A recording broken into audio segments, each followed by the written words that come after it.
Me llamo don Alberto Ramos, tengo 67 años y nunca olvidaré la tarde del 14 de enero de 2024. Estaba en mi piso de Sevilla, viendo las noticias, cuando mi móvil vibró. Era un mensaje de mi hija Lucía. Papá, te agradezco todo, pero ahora mi familia es Marcos. Espero que lo entiendas. Durante unos segundos creí que se trataba de un malentendido. Pero no lo era. Aquellas palabras me dejaron inmóvil, como si el tiempo se hubiera detenido. Recordé cómo había vendido mi coche y retirado 42.000 euros de mis ahorros para ayudarles a comprar su piso en Triana. Siempre pensé que lo hacía por amor, por asegurarle un futuro. Ahora entendía que, sin darme cuenta, había financiado mi propio silencio. Esa noche el reloj siguió marcando las horas, pero en mi casa ya no quedaba sonido alguno. Solo el peso del vacío. Dime desde dónde estás viendo esto, y dale like si alguna vez ayudaste tanto a alguien que terminaste pagando por tu propio olvido. 2 años antes de aquel mensaje, cuando Lucía y Marcos anunciaron su boda, sentí una alegría que me devolvió juventud. Recuerdo aquella cena en casa, la mesa adornada con flores blancas, la risa nerviosa de mi hija mientras me mostraba el anillo. Papá me pidió matrimonio en Córdoba, frente al puente romano.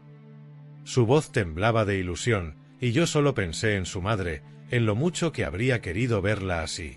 Desde que Carmen murió en 2018, Lucía había sido mi única razón para seguir en pie. Quise darle todo lo que a su madre la vida le negó: estabilidad, un hogar, un amor tranquilo. Así que no dudé en abrir mis cuentas, vender el coche que había cuidado 20 años y cubrir cada gasto de la boda. Pagué el banquete, el vestido, el viaje a Cerdeña, los muebles del nuevo piso en Triana. Incluso les doné 15.000 euros para empezar sin deudas. No lo hice esperando gratitud, sino paz. Sentía que cumplía el deber más noble de un padre: asegurar el porvenir de su hija. Durante los primeros meses, Marcos se mostraba atento, casi ejemplar. Venía a visitarme con una botella de vino, me ayudaba a cambiar bombillas o a mover cajas viejas del trastero. Era educado, respetuoso. Lucía brillaba a su lado y yo respiraba tranquilo. Pero la luz comenzó a apagarse poco a poco, sin ruido. Las visitas se hicieron más cortas. A veces, cuando los llamaba para cenar, Lucía respondía con disculpas suaves. Marcos quiere descansar, papá. Está muy cansado del trabajo. No te molestes, iremos otro fin de semana. Empecé a notar algo distinto en su voz. Ya no sonaba alegre, sino prudente, como si midiera cada palabra. Marcos, por su parte, se volvió distante, formal hasta el punto de la frialdad. En una ocasión, cuando los invité a pasar la Navidad conmigo, él respondió con una sonrisa tensa: «Este año preferimos quedarnos en casa, don Alberto. Queremos empezar nuestras propias tradiciones». Aquella frase me dolió más de lo que quise admitir. Pero asentí. No quise imponerme. Pensé que los jóvenes necesitaban su espacio, que el tiempo traería equilibrio. Sin embargo, el espacio se volvió abismo. En primavera, Lucía vino sola a verme. Me abrazó con ternura, pero su mirada estaba ausente. Habló poco. Le pregunté si todo iba bien, y me contestó con un sí demasiado rápido. Le preparé lentejas, su plato favorito, pero apenas comió. Antes de irse, le di un sobre con algo de dinero, diciéndole que lo usara para lo que quisiera. Ella lo aceptó en silencio. Cuando cerró la puerta, supe que algo se estaba quebrando, aunque no podía nombrarlo todavía. Meses después, durante una comida con unos antiguos compañeros del instituto, alguien mencionó que había visto a Marcos en un bar del centro, apostando con unos amigos. No le di importancia, pero aquella noche no dormí. Recordé la vez que Lucía me pidió un préstamo de 1.000 euros para un gasto imprevisto, asegurando que me los devolvería pronto. Nunca lo hizo y yo jamás se lo reclamé. A los padres no nos devuelven el dinero, nos devuelven la calma o nos la quitan. El verano llegó y con él el silencio total. Lucía dejó de venir. Solo recibía mensajes breves: «Todo bien, papá. No te preocupes». En agosto, en el aniversario de la muerte de su madre, la llamé varias veces. No respondió. Fui al cementerio solo, llevé flores y me quedé allí más tiempo del habitual. Hablé con Carmen en voz baja. «Parece que la he perdido también, cariño. No sé qué hice mal». En septiembre, recibí una postal desde Cerdeña con la foto de un atardecer. Solo decía: «Gracias por todo, papá. Nos va bien». La letra era de Lucía, pero el mensaje olía a Marcos. La guardé en el cajón del escritorio, junto a los recibos del banco y las cartas sin abrir. La distancia se volvió costumbre. Me refugié en mis paseos por el parque de María Luisa, en el aroma de los naranjos y el sonido de los pasos sobre el empedrado. Cada atardecer veía parejas jóvenes caminar de la mano, y en cada una de ellas buscaba a mi hija. A veces me convencía de que todo era una etapa, que pronto llamaría para invitarme a cenar. Pero los días pasaban y la silla frente a mí seguía vacía. Un domingo de noviembre, al revisar mis papeles, encontré el justificante de la transferencia con la que les había ayudado a comprar el piso. Al mirarlo, sentí una punzada en el pecho. 42.000 euros. No era solo dinero, eran años de trabajo, de madrugones, de sacrificios pequeños que nadie ve. Y, sin embargo, no me dolía haberlo dado. Me dolía saber que aquello no había servido para unir, sino para separar. Aquella noche me prometí algo: no insistiría más. No llamaría, no escribiría. Si mi hija necesitaba alejarse, que lo hiciera. Pero en el fondo sabía que esa decisión no era fortaleza, sino rendición. Un padre no deja de amar, solo aprende a hacerlo en silencio. Y así pasaron los meses, con el eco de una puerta que nunca volvía a abrirse. Hasta que el 14 de enero de 2024, mientras las campanas de la catedral marcaban las 8, el teléfono vibró con ese mensaje que lo cambió todo. «Papá, te agradezco todo, pero ahora mi familia es Marcos». Leí esas palabras una y otra vez, intentando entender en qué momento mi amor se había convertido en un estorbo. Me quedé sentado frente a la ventana, mirando las luces reflejadas en el Guadalquivir. Afuera, la ciudad seguía viva. Dentro, algo en mí se apagó para siempre. Durante semanas intenté convencerme de que aquel mensaje de Lucía era solo un arrebato, una frase dicha bajo presión o influenciada por Marcos. Pero a medida que pasaban los días, el silencio confirmaba la distancia. No había llamadas, ni visitas, ni siquiera un mensaje de felicitación cuando cumplí los 68. El teléfono seguía quieto sobre la mesa, como un animal dormido. Una tarde de noviembre, cansado de esperar, decidí ir a verlo sin avisar. Había pasado por la pastelería de la esquina y compré una tarta de manzana, la preferida de Lucía desde niña. Mientras caminaba por las calles de Triana, noté como el aire húmedo del río traía un frío distinto, más hondo. No era solo el invierno, era la certeza de estar cruzando una frontera invisible entre lo que fue y lo que ya no sería. Cuando llegué al edificio, subí despacio las escaleras. A cada paso sentía el peso de las dudas acumuladas. Toqué el timbre. Durante unos segundos, silencio. Luego se abrió la puerta, apenas unos centímetros. Era Marcos. Tenía el rostro tenso, sin rastro de cordialidad. «Ahora no es buen momento, don Alberto», dijo con una voz seca, casi ensayada. «Estamos ocupados. Solo quería ver a Lucía, nada más. Le traigo una tarta». «Lo agradezco, pero no puede ser ahora». Mientras hablaba, escuché un sollozo apagado al fondo del pasillo. Intenté asomarme, pero él movió el cuerpo para bloquear la vista. «¿Está bien mi hija?», pregunté. «Por supuesto. Está cansada. No se preocupe». Su tono no admitía réplica. La puerta se cerró despacio, con un clic que sonó más fuerte que un portazo. Me quedé unos segundos mirando el pomo, sin saber si golpear o marcharme. Al final bajé las escaleras en silencio, con la tarta aún caliente entre las manos. Aquella noche no dormí. Daba vueltas en la cama, imaginando 1000 escenas posibles.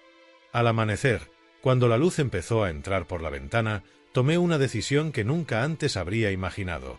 Llamé a Rosa, la vecina del piso de enfrente. Era una mujer mayor, discreta, siempre amable cuando coincidíamos en el portal. Le pedí que hablara con sinceridad. «Rosa, perdone la indiscreción, ¿ha notado algo raro en el piso de mi hija?», pregunté con voz baja. Hubo una pausa al otro lado del teléfono. «Don Alberto, no quiero meterme, pero, sí, últimamente se oyen discusiones. Marcos levanta mucho la voz. Y a veces, bueno, a veces ella llora». Sentí como el corazón me caía al estómago. Rosa continuó, casi susurrando. «El otro día la vi en la escalera. Tenía los ojos hinchados. Dijo que era una alergia, pero no lo parecía». Le agradecí su sinceridad y colgué. Me quedé sentado en la cocina, con las manos sobre la mesa, sin saber qué hacer. No quería intervenir sin pruebas, pero tampoco podía quedarme de brazos cruzados. Durante horas di vueltas a la misma idea: ¿cómo salvar a alguien que no quiere ser salvado? Al día siguiente fui a su trabajo. Lucía trabajaba como asistente dental en una clínica del barrio de Los Remedios. Esperé a que saliera, y cuando me vio, su gesto se tensó. «Papá, ¿qué haces aquí?». «Solo quería invitarte a un café. No te robo mucho tiempo». Aceptó, quizá por cansancio, quizá por evitar una escena. Caminamos juntos hasta una cafetería cercana al Parque de María Luisa. Pedimos 2 cortados y nos sentamos junto a la ventana. Ella miraba hacia afuera todo el tiempo, evitando mis ojos. «Lucía, dime la verdad. ¿Marcos te trata bien?», pregunté sin rodeos. Su respuesta llegó envuelta en una sonrisa forzada. «Sí, papá. Está estresado por el trabajo. Nada más». Pero sus manos temblaban. Le tomé una entre las mías y sentí la piel fría, tensa. «Si algo te preocupa, si necesitas ayuda, sabes que puedes venir a casa». «No, papá. Si me voy, todo empeorará», murmuró, casi inaudible. Su mirada, húmeda, se desvió hacia el suelo. Supe entonces que había miedo detrás de cada palabra. Decidí no insistir. Antes de despedirnos, mientras buscaba las llaves, deslicé discretamente 3 billetes en su bolso. 300 euros. Por si acaso, pensé. Ella no se dio cuenta. Me abrazó rápido, como quien se despide con prisa, y se marchó sin volver la cabeza. Los días siguientes fueron una tortura silenciosa. Me atormentaba la idea de verla atrapada, sin poder ayudarla. Intenté llamarla varias veces, pero no contestó. En una ocasión, Marcos devolvió la llamada desde su número. «Don Alberto, Lucía está bien. No la agobie, por favor. Tiene mucho trabajo». Su voz era cortante, con un tono de autoridad que no admitía réplica. Le respondí con calma. «No se preocupe, solo quería saber cómo estaban. Estamos perfectamente. Que tenga buena noche». Colgó antes de que pudiera añadir nada. Empecé a notar que alguien rondaba cerca de mi portal. 2 noches seguidas, al bajar la basura, vi un coche gris aparcado frente a mi edificio, con el motor encendido. En su interior, una figura masculina que evitaba mirar. No tengo pruebas de que fuera Marcos, pero algo en el instinto me lo gritaba. Al tercer día dejé las luces del pasillo encendidas toda la noche. El invierno avanzaba y la ciudad se preparaba para la Navidad. Las luces en la avenida de la Constitución brillaban, las familias paseaban con bolsas y risas. Pero en mi casa, el silencio seguía intacto. En Nochebuena puse 2 platos en la mesa, por costumbre, y cené solo. A medianoche me serví una copa de vino y brindé por mi hija, donde quiera que estuviera. «Que esté viva, que esté a salvo», susurré. Pasó el año nuevo sin noticias. Luego vino enero, y con él el mensaje que ya conoces. Lo releí incontables veces. Cada palabra era una puerta cerrada. Papá, te agradezco todo, pero ahora mi familia es Marcos. Esa frase me persiguió como un eco. La repetía en mi mente mientras caminaba por el puente de Triana, observando las luces reflejadas en el río. Intentaba recordar en qué momento exacto había perdido a mi hija. Tal vez el día que le di el dinero, creyendo que compraba su felicidad. Tal vez el día que confié en Marcos, ciego de esperanza. Una noche, incapaz de soportar más incertidumbre, volví al edificio de Triana. No subí. Me quedé abajo, mirando las ventanas. En una de ellas, vi una sombra moverse. Me pareció distinguir el perfil de Lucía, junto a otro cuerpo más alto. De pronto, la luz se apagó. No sé cuánto tiempo pasé allí. El frío me calaba los huesos. Cuando al fin me marché, comprendí algo que aún me cuesta aceptar. Hay batallas que un padre no puede librar por su hija. Solo puede esperar. Esa espera se convirtió en mi vida durante las semanas siguientes. Desayunos solitarios, paseos al mercado, cartas sin enviar. En una de ellas escribí: no te guardo rencor, hija. Pero me has enseñado que el amor sin límites también puede destruir. La guardé en un cajón. No quería presionarla. Pero en el fondo sabía que el silencio no era paz. Era el preludio de algo que aún estaba por romperse. Y así fue. A finales de febrero, sonó el teléfono. Era Rosa otra vez. Su voz temblaba. Don Alberto, su hija ha vuelto. Está sola. Me quedé sin aliento. Ni siquiera le pedí detalles. Salí corriendo hacia Triana, con el corazón golpeando como en mis años jóvenes. Al llegar, la puerta se abrió antes de que tocara el timbre. Lucía estaba allí, demacrada, con los ojos hinchados y un hematoma en el brazo. «Papá, tenías razón», susurró. No pregunté nada. Solo la abracé. Sentí su cuerpo temblar, pequeño, frágil. Y supe que, pese a todo, aún podía salvarla. Aquella noche, en silencio, entendí lo que había estado esperando todo ese tiempo. No un perdón, no una explicación, sino un regreso. El suyo. La madrugada después de que Lucía regresara, la casa olía a lo que siempre había significado hogar. El café de la mañana, el sonido de la tetera, el leve crujir del suelo de madera. Pero en su rostro quedaban las huellas de la noche más larga. Sentada en la cocina, con una manta sobre los hombros, no decía nada. Sus ojos miraban el suelo y de vez en cuando se tocaba el brazo, justo donde el hematoma asomaba bajo la manga. «¿Te duele?», pregunté. «No, papá», respondió con voz baja. «Solo cansa. Todo cansa». Le serví una taza de café con leche, igual que cuando era niña, cuando se quedaba despierta por los exámenes y su madre le decía: «Nada se cura más rápido que un café caliente y una buena decisión». Durante horas, no hablamos. Era un silencio que no pesaba, sino que respiraba. Un silencio de espera. Cuando el sol empezó a asomar por el Guadalquivir, ella se decidió a hablar.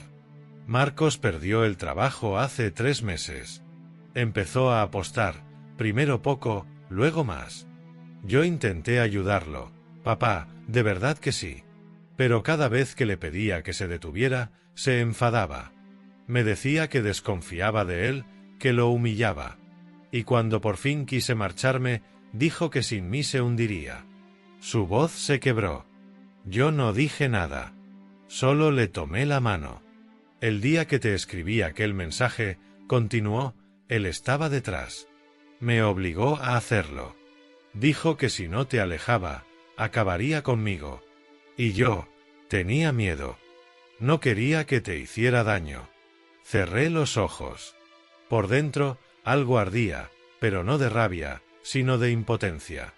No hay dolor más profundo que el de un padre que se da cuenta de que su hija pidió auxilio en silencio y él no lo escuchó. Pasamos ese día juntos. Le preparé un plato de arroz con pollo y dejamos las ventanas abiertas para que entrara el aire del río. Al anochecer, ella me dijo: «No quiero volver a Triana. No tienes que hacerlo. Esta casa sigue siendo tuya. Y así empezó una rutina nueva, frágil pero nuestra. Las primeras noches dormía poco. Se despertaba sobresaltada, como si escuchara una puerta cerrarse de golpe. Le dejaba una luz encendida en el pasillo, igual que cuando era pequeña y temía las sombras. A los pocos días la convencí para ir al hospital. No solo por los golpes, sino por los nervios, por el miedo. Allí la atendió una doctora amable, que al verla comprendió todo sin necesidad de explicaciones. El informe médico fue el primer documento que recogimos, la primera prueba del infierno que había vivido. Después, fuimos a la comisaría. Recuerdo el frío de aquella mañana, el aire cortante de febrero y las manos de Lucía temblando mientras sostenía el DNI. Entramos en silencio.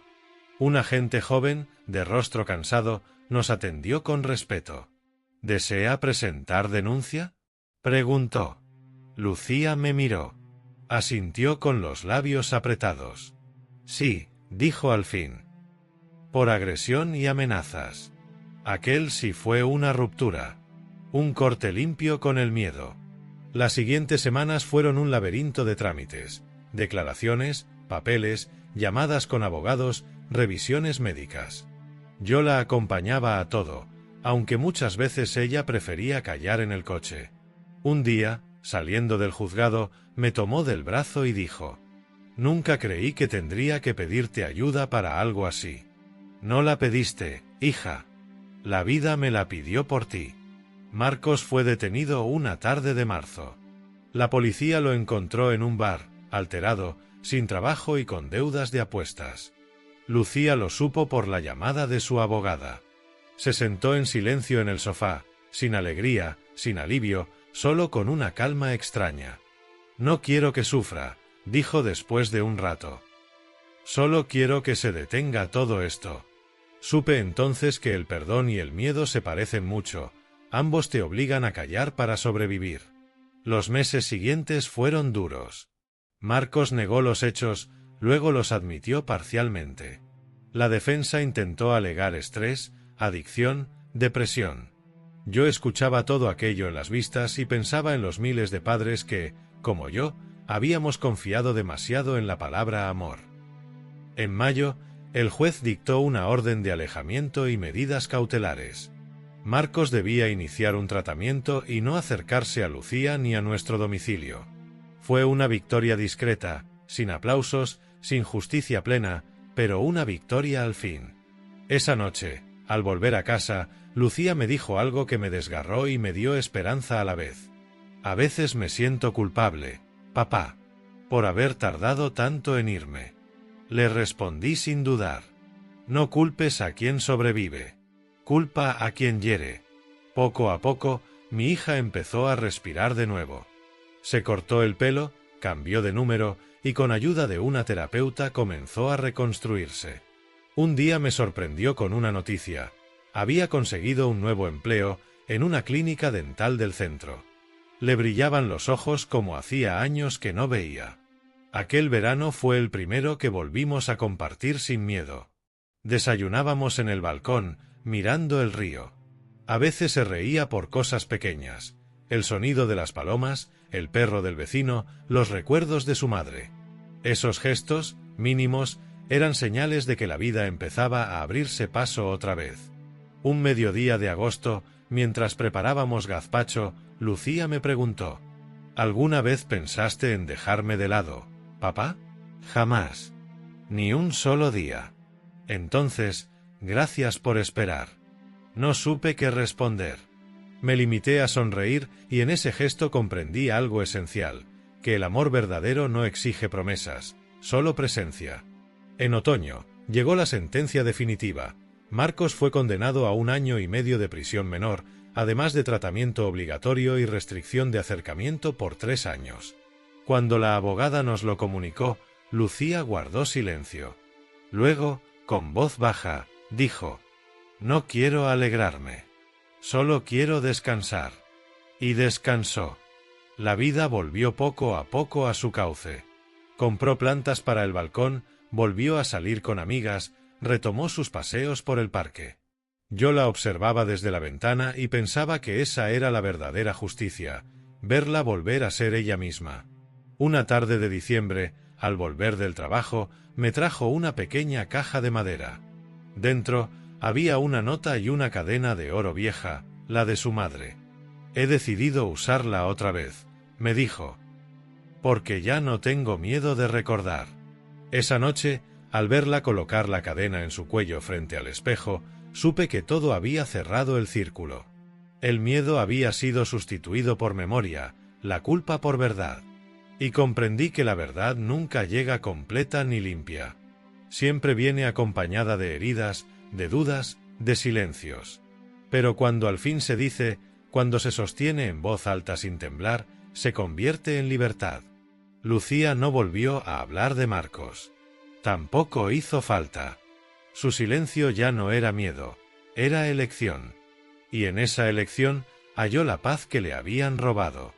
Yo, por mi parte, entendí que no hay amor más difícil que el de un padre que aprende a soltar sin dejar de cuidar. Porque a veces proteger significa, simplemente, quedarse cerca y esperar. Y eso fue lo que hice, esperar a que mi hija volviera a sí misma, como el sol que regresa cada mañana al mismo río, sin preguntar por qué se fue la noche. El 14 de enero de 2024 fue un día de esos que parecen inofensivos, rutinarios. Había salido a comprar pan a la esquina, saludado al tendero, leído el periódico con el café. Nada anunciaba la tormenta que se acercaba. Por la tarde, mientras el cielo de Sevilla se tornaba naranja sobre el río, sonó una notificación en el móvil. No era una llamada, ni una cadena de mensajes, solo uno. Breve, frío, definitivo. Papá, te agradezco todo, pero ahora mi familia es Marcos. Espero que lo entiendas. Me quedé mirándolo largo rato, esperando que las palabras cambiaran, que apareciera un segundo mensaje que dijera, lo siento, me equivoqué. Pero no llegó nada más. Solo aquel punto final. El silencio que siguió fue denso, casi físico. Sentí como la casa se encogía a mi alrededor. En la televisión, el presentador hablaba del tiempo. En la calle, alguien cerró una persiana, un perro ladró en el patio. Todo seguía igual, excepto dentro de mí. Volví a leer el mensaje 1, 2, 10 veces. Cada palabra parecía un golpe seco, como si me arrancaran algo que ya no podía recuperar. Mi familia es Marcos. No mi marido, no mi pareja. Mi familia. Aquella frase contenía la sentencia de mi desaparición. Me levanté y caminé hasta el mueble del salón. Allí guardaba las fotos. Lucía de niña en la playa de Matalascañas, su graduación, la boda, las vacaciones en Cádiz. En todas sonreía, y yo también. Pasé los dedos sobre una de ellas. Ella de blanco, yo con traje oscuro, y sentí que esa sonrisa no me pertenecía ya. Me senté en la mesa y encendí la lámpara. La luz amarilla cayó sobre un papel en blanco. Tomé una pluma y empecé a escribir una carta. No sabía a quién iba dirigida, si a mi hija, a su madre o al hombre que había destruido su paz. Las palabras salían torpes, desordenadas. Lucía, hija mía, comencé. Le conté que no la culpaba, que entendía su miedo, aunque no lo comprendiera del todo. Le escribí que un padre no necesita ser amado para seguir amando. Que el silencio duele, pero enseña. Y que lo único que deseaba era que ella estuviera bien, aunque eso significara estar lejos de mí. Al final, solo una frase se quedó en el papel, firme, solitaria. No te guardo rencor, hija. Pero me has enseñado que el amor sin límites también puede destruir. Doblé la carta y la guardé en el cajón del escritorio, junto a la postal que me envió desde Cerdeña meses atrás. Esa noche, el reloj del pasillo marcó cada minuto con un sonido insoportable. Intenté dormir, pero los recuerdos se mezclaban con el zumbido del teléfono, con la imagen de Lucía detrás de aquella puerta que Marcos cerró en mi cara. Al amanecer salí a caminar. Crucé el puente de Triana, donde siempre íbamos los domingos cuando ella era niña. El aire del río estaba helado, pero me ayudaba a pensar. Los barcos pasaban lentos, indiferentes. Me quedé mirando el agua y comprendí que, por más que uno quiera, no se puede detener el curso de un río. Tampoco el de una vida que se aleja. Durante los días siguientes, intenté seguir mi rutina. Café, paseo, lectura. Pero todo sonaba hueco. Empecé a hablarle a Carmen, mi esposa, como solía hacer cuando me sentía perdido. En el pequeño altar que tengo con su foto, le conté todo: el mensaje, el silencio, la herida. La hemos perdido, cariño, le dije una noche. Y yo no supe cuidarla. Pasó una semana. Luego otra. El mensaje seguía sin respuesta, como un clavo fijo en la mente. Empecé a recibir llamadas de números desconocidos. No respondí. Pensé que era Marcos, o quizá Lucía intentando justificarlo. No quería escuchar disculpas. Solo necesitaba entender en qué momento exacto mi amor se había convertido en carga. A finales de enero me crucé con Rosa, la vecina de Triana, en el mercado. Me saludó con una mezcla de sorpresa y tristeza. «Don Alberto, hace días que no los veo. ¿Está todo bien con Lucía?» No supe qué decirle. Bajé la mirada. Todo cambia, Rosa. A veces demasiado rápido. Ella me tocó el brazo y, con voz baja, me dijo: «No deje de estar pendiente, aunque parezca que no quiere que la ayuden». Yo la oigo llorar algunas noches. Esa frase me persiguió de vuelta a casa. No podía hacer nada sin violar su decisión, y sin embargo, no hacer nada me mataba por dentro. Intenté distraerme con tareas domésticas: arreglar la cerradura, ordenar papeles, limpiar la terraza. Pero incluso en esos gestos simples se colaba su ausencia. Cada vez que sonaba el teléfono, mi corazón se detenía un segundo. Cada vez que no sonaba, se detenía 2. Una tarde, mientras revisaba los correos viejos, encontré un mensaje suyo de hacía 3 años. El asunto decía: «Gracias por todo, papá». En el cuerpo solo había una línea: «Prometo hacerte sentir orgulloso siempre». Lo leí una y otra vez, hasta que las letras se volvieron borrosas. Aquella noche comprendí que la pérdida más dura no es la muerte, sino el olvido voluntario. Ser borrado por alguien que uno ayudó a crecer. Ser desplazado con educación, con cariño incluso, pero desplazado al fin. A principios de febrero recibí una carta del banco.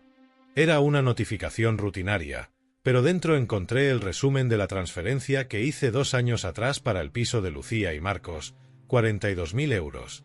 Lo miré largo rato. Esa cifra representaba horas, cansancio, madrugadas trabajando en la administración municipal. Era mi vida transformada en ladrillos, en paredes que ahora me eran ajenas. No me arrepentí de haberlo hecho. Si volviera atrás, lo haría igual. Pero esa noche, por primera vez, comprendí que darlo todo sin condiciones también puede ser una forma de perderlo todo. Pasaron los días. Las noticias hablaban de lluvias, de fútbol, de política. Nada parecía pertenecer a mi mundo. Hasta que, una tarde cualquiera, sonó el teléfono. Era Rosa otra vez, su voz entrecortada. «Don Alberto, su hija ha vuelto. Está sola». No recuerdo haber colgado. Solo recuerdo salir de casa con el abrigo mal puesto, cruzar la ciudad casi sin sentir los semáforos ni el tráfico. Subí las escaleras del edificio de Triana con el corazón golpeando en el pecho. Lucía abrió la puerta antes de que tocara. Tenía los ojos hinchados y un morado en el brazo. Me miró como si no supiera si debía llorar o pedir perdón. «Papá, tenías razón». No supe qué decir. La abracé. Sentí su cuerpo temblar, la respiración entrecortada, el miedo acumulado de meses. Y en ese momento, todo lo demás, el dinero, el orgullo, la distancia, dejó de importar. Aquella noche durmió en su antigua habitación. Yo me quedé despierto, escuchando el sonido de su respiración al otro lado de la pared. Era el mismo sonido que oía cuando era niña, cuando venía asustada por las tormentas. Al amanecer, la vi salir al balcón y mirar el río. Tenía el rostro cansado, pero ya no asustado. Y comprendí que el mensaje que me destruyó también había sido el comienzo de su regreso. A veces, la vida se escribe en dos mitades, una donde se pierde, otra donde se reencuentra. Y entre ambas, solo queda el silencio. Un silencio que duele, pero también salva. Después de aquella noche en la que Lucía volvió a casa, el tiempo cambió de ritmo. Los días se volvieron más largos, más lentos, como si el reloj midiera no las horas, sino la distancia entre una herida y su cicatriz. Durante las primeras semanas, el silencio era absoluto. A veces ella se quedaba mirando por la ventana, sin decir palabra, mientras el sol se reflejaba sobre el Guadalquivir. Yo no preguntaba. Aprendí que hay dolores que no se curan con conversaciones, sino con presencia. Le preparaba el desayuno, la acompañaba a las citas médicas y dejaba la puerta de su habitación entreabierta, por si necesitaba hablar. Una mañana, encontré en la mesa del salón un sobre doblado. Dentro había un papel con unas pocas líneas escritas con su letra temblorosa. «Papá, estoy intentando perdonarme por haberte escrito aquel mensaje. No sé si podré hacerlo pronto, pero quiero que sepas que ya no tengo miedo». Guardé esa nota en el mismo cajón donde había dejado la carta que nunca le envié. 2 pedazos de papel, 2 tiempos distintos, pero unidos por el mismo amor que sobrevivió al desprecio, al silencio y a la culpa. Lucía dormía mucho. El médico lo llamó agotamiento emocional. A veces se despertaba sobresaltada, pensando que Marcos podía aparecer de nuevo. Por eso instalé una cerradura nueva en la puerta y un cerrojo interior en su habitación. Ella no lo pidió, pero cuando lo vio, me abrazó sin decir nada. Pasaron los días, y lentamente comenzaron a aparecer gestos de vida. Empezó a salir a comprar al mercado de la calle Feria, a pasear por el parque, a cocinar sus propias comidas. Recuerdo la primera vez que sonrió de verdad. Fue al ver a una niña que corría tras una paloma en la Plaza del Salvador.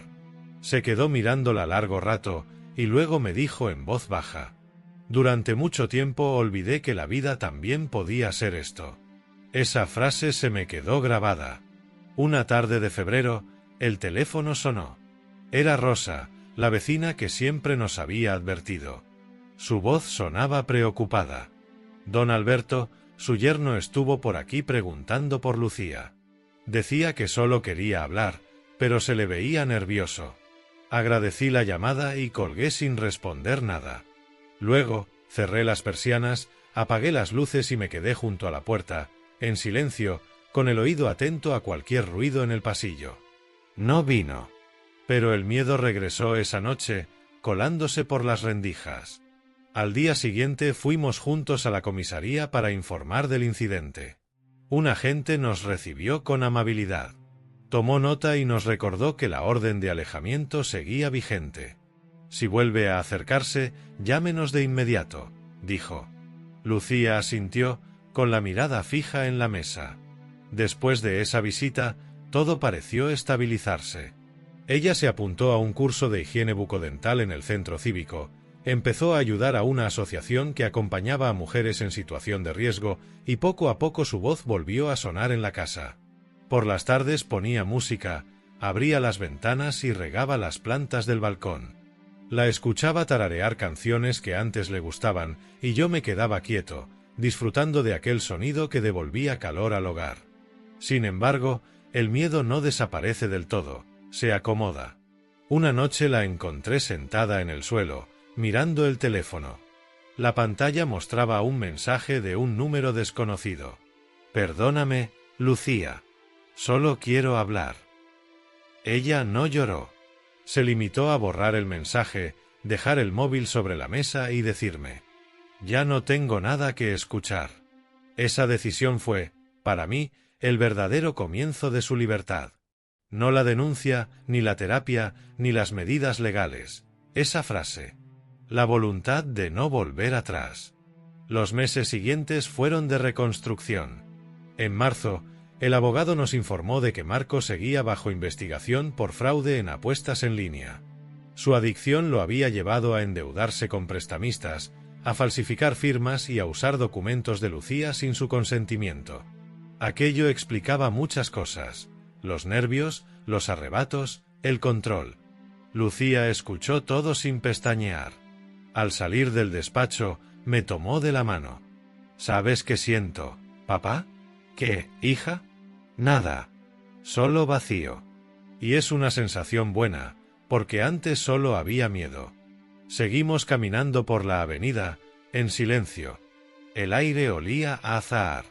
En abril, la clínica dental donde hizo las prácticas le ofreció trabajo. Cuando me lo contó, tenía los ojos llenos de una luz que no veía desde hacía años. ¿De verdad estás contenta?, le pregunté. Sí, papá. Ahora sí. Desde entonces, las mañanas volvieron a tener sentido. Ella salía temprano, con su uniforme blanco y su pelo recogido. A veces, antes de irse, me dejaba una taza de café servida y una nota: vuelvo a comer, no me esperes preocupado. El verano llegó con una calma nueva. Algunas noches cenábamos en el balcón, mirando los reflejos del río. Ella hablaba de sus pacientes, de sus compañeras, de sus planes para el futuro. A veces callaba y se quedaba mirando el horizonte, como si buscara algo en la línea del agua. Un domingo de julio, mientras desayunábamos, me dijo algo que me conmovió profundamente. Papá, cuando estaba con él, creía que el silencio era paz. Ahora sé que era miedo. Este silencio, el de ahora, sí es paz. No supe qué decir. Solo asentí. En septiembre se cumplían 7 meses desde que volvió a casa. Para celebrarlo, hicimos una pequeña cena. Ella cocinó su plato favorito, lasaña, y puso en la mesa una vela encendida. Comimos despacio, sin necesidad de palabras. Al final, me miró y dijo: gracias por no rendirte, aunque yo te haya hecho creer que ya no me necesitabas. Un padre no se rinde, le respondí. Solo espera. Aquella noche, al acostarme, recordé todo el camino recorrido, las llamadas sin respuesta, el mensaje que me destrozó, la puerta que se cerró en mi cara, la vuelta inesperada, las lágrimas, la denuncia, la calma. Y comprendí que la espera, por dolorosa que fuera, había sido mi forma de amar. El silencio siguió habitando nuestra casa, pero ya no era una sombra, era un refugio. Cada mañana, el sonido del agua del río se mezclaba con el aroma del café, y en ese instante, entre el rumor del aire y la luz de Sevilla, sentía que la vida, pese a todo, había sabido reparar lo que parecía roto. Porque al final entendí algo que solo los años enseñan: el amor verdadero no necesita ruido para existir. Sobrevive en el silencio, en la paciencia, en esa quietud donde uno aprende a esperar sin exigir, a cuidar sin poseer y a perdonar sin olvidar. Y así, día tras día, fuimos curándonos. Ella de su miedo, yo de mi soledad, ambos del pasado. Y en esa calma, mientras el río seguía su curso bajo el puente, supe que el silencio ya no era vacío. Era vida. La mañana del 3 de marzo de 2024 amaneció con un sol tímido sobre Sevilla. Había dormido poco. Lucía, en cambio, despertó temprano, vestida con una serenidad que no le había visto en meses. Teníamos cita en el Hospital Virgen del Rocío, donde debía recoger el informe médico definitivo antes de presentarlo en el juzgado. Mientras caminábamos hacia la parada del tranvía, pensé que ese papel representaba más que un diagnóstico, era la voz que durante demasiado tiempo se le había negado. En la sala de espera, Lucía hojeaba una revista sin leer. Yo observaba cómo la luz caía sobre su rostro, y por primera vez en mucho tiempo no vi miedo, sino una especie de cansancio limpio, ese que llega cuando uno ha decidido no volver atrás.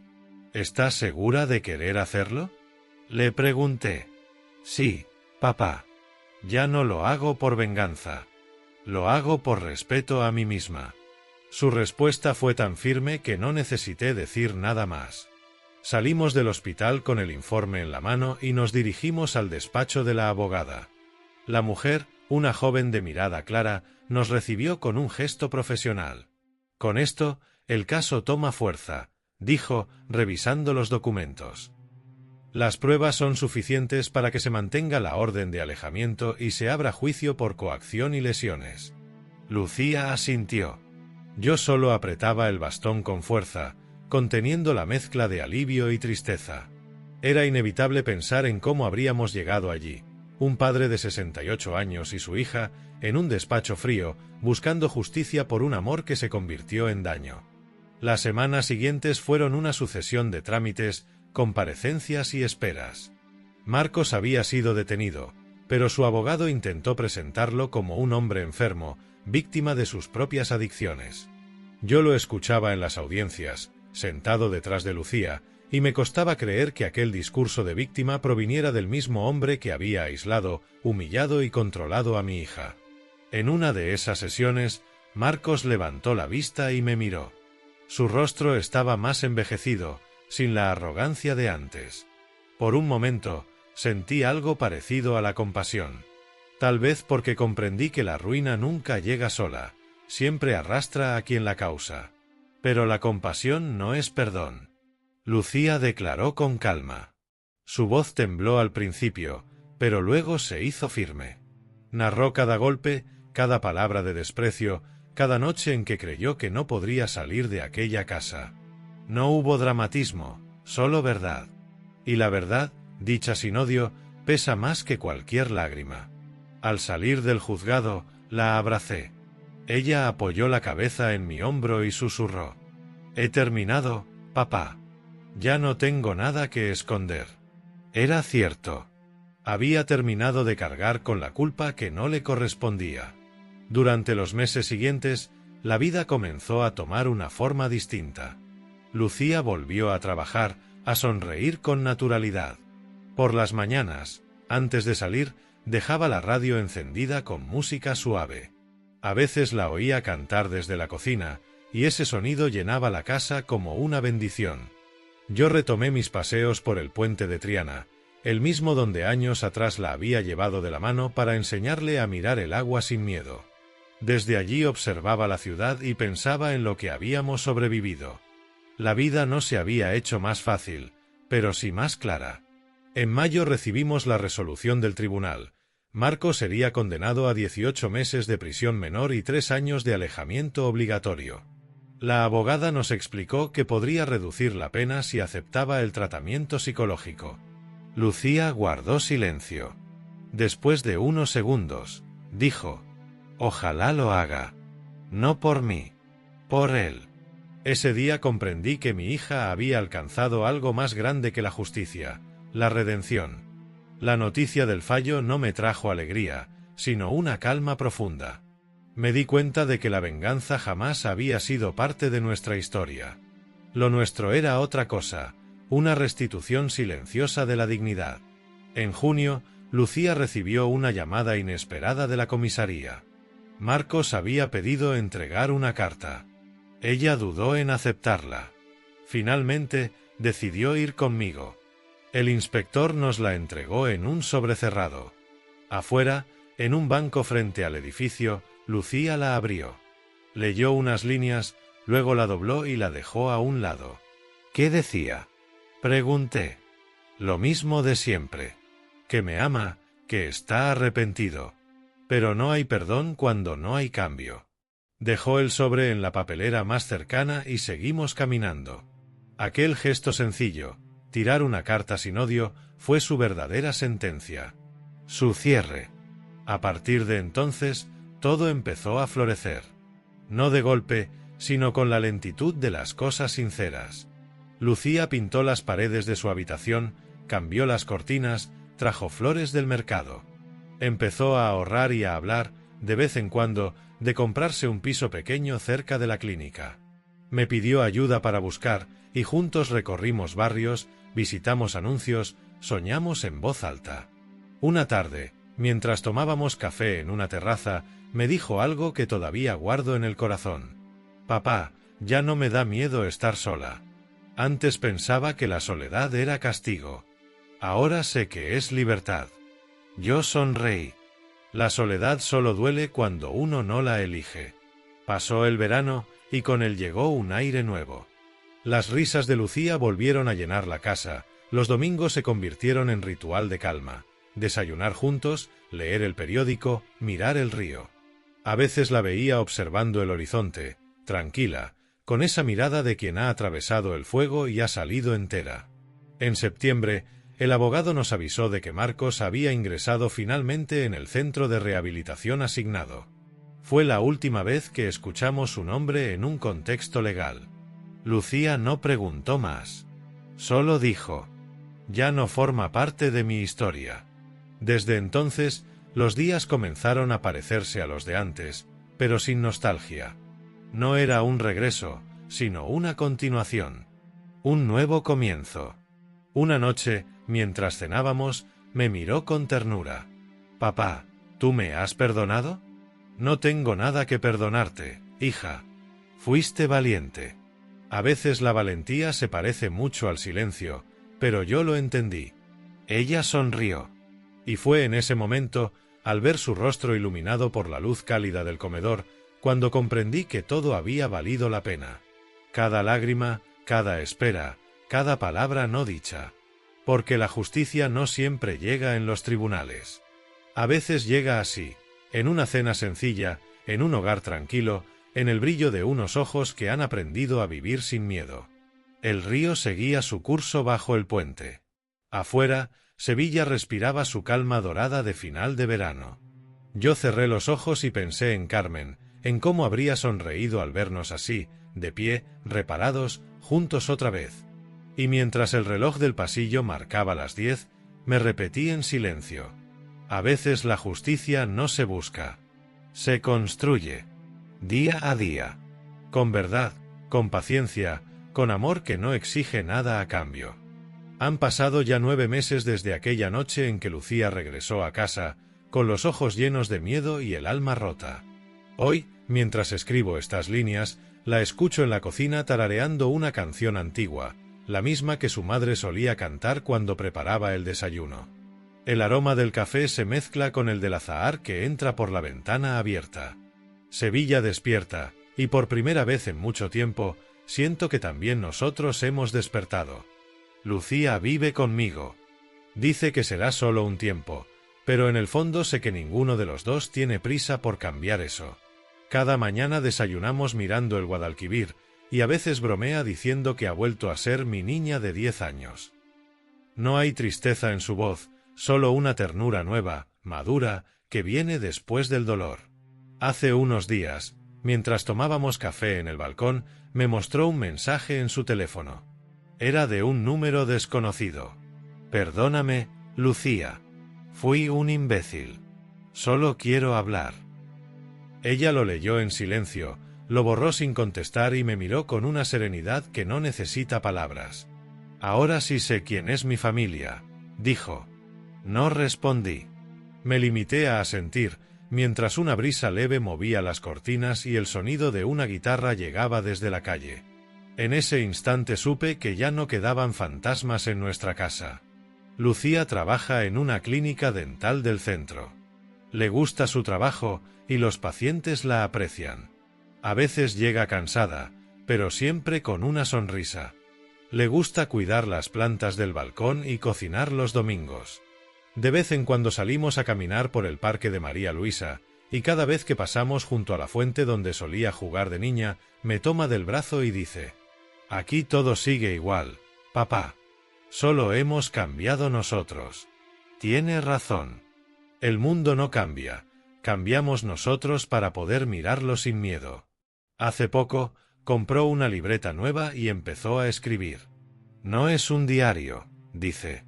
«Es un registro de lo que aprendí». La primera frase que anotó fue: «El amor que te destruye no es amor. Y el que te espera en silencio, ese nunca se va». Al leerla, sentí algo parecido al orgullo. No del padre que enseña, sino del hombre que ha sido testigo de una transformación. Yo, por mi parte, he vuelto a mis rutinas. Paseo temprano por el puente, saludo a los vecinos, compro el pan en la misma tienda de siempre. Pero ahora cada gesto tiene otro peso, otra calma. He aprendido que la dignidad también se hereda, no con palabras, sino con ejemplo. A veces, por las noches, Cuando Lucía ya duerme, miro el río desde la ventana y pienso en Carmen. Le hablo en voz baja, como si aún me oyera. Ya volvió, cariño, le digo. Y está bien. La perdiste un tiempo, pero la vida me dio la fuerza para esperarla. El reflejo del agua parece responderme con su rumor constante. Me gusta pensar que es ella, que nos bendice desde el otro lado del silencio. La casa huele a jazmín y a pan tostado. En el salón, las fotos han vuelto a ocupar su lugar. En una de ellas estamos los tres, Carmen, Lucía y yo, en la playa, con el viento despeinándonos y las manos unidas. Durante mucho tiempo no pude mirarla sin dolor. Hoy la miro y sonrío, porque entendí que a veces perder una familia falsa es la única forma de recuperar la verdadera.